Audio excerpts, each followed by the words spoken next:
Hi everyone. Welcome to our latest episode of Living Well, 10-minute tips to a healthier you. I'm Sandra Grenzi, Family and Community Health Sciences Educator for Rutgers Cooperative Extension of Hunterdon County. And our topic today is information. Do you feel like you are in information overload right now? Is information coming at you from your computer, from your tablet, from your cell phone, from your smart TV, from everywhere 24/7? It's pretty common to feel that way, but one of the things that we need to learn to do is to evaluate the information that we are seeing online and from other sources. So that's the topic of our session today. How to find reputable information online. So I have a few tips and we'll go over them one at a time. So my first tip is consider the source of the info. Anybody can post anything online, and that doesn't make them an expert. But you can get a few clues by looking at the domain of the website, for example, that you might be looking at for information. So .gov, .org, and .edu websites are generally very reputable. .gov is, of course, a government site like cdc.gov. .org could be a nonprofit or a foundation site, such as cancer.org for the American Cancer Society or diabetes.org for the American Diabetes Association. So those are usually very reputable sites with experts that serve on their boards to guide the information that appears on their sites. It's .com sites that we need to be careful about. .com sites are commercial sites, and they generally are trying to sell a product or service. So we don't always know if the creators of the information on those sites are experts in whatever they're trying to sell. So one tip that I can give you is to try to find out a little bit more information about who is sponsoring the site. Look at the About the Site tab, and that will tell you, sometimes it'll tell you who serves on their board of directors or who's on their guidance committee and what the mission of the site is, and you'll get a feel for how reputable the information will be on those sites. Some .com sites are very reputable. In my experience with diabetes education, I have seen that large pharmaceutical companies often have consumer sides of their sites that post excellent consumer resources.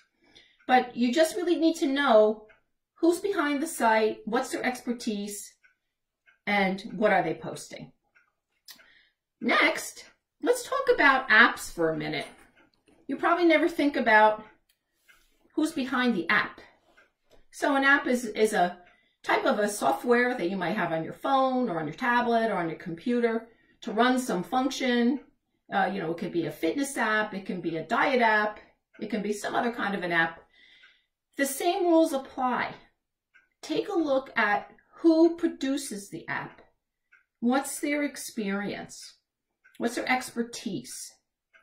Does the function of the app, if it's a wellness app, does it align with other expert recommendations for health information?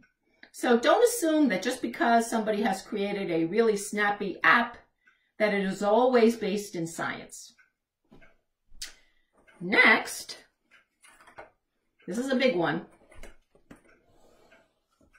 Beware of personal opinion.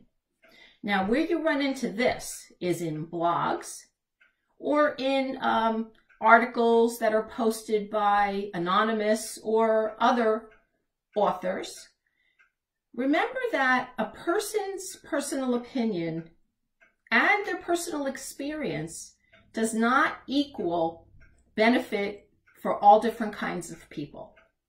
What they experience may work for them.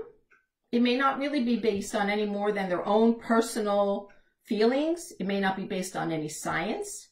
So please be aware that just because somebody's online telling you about their personal opinions and experiences, it doesn't mean that that information is necessarily safe for you or that you will get the same benefit.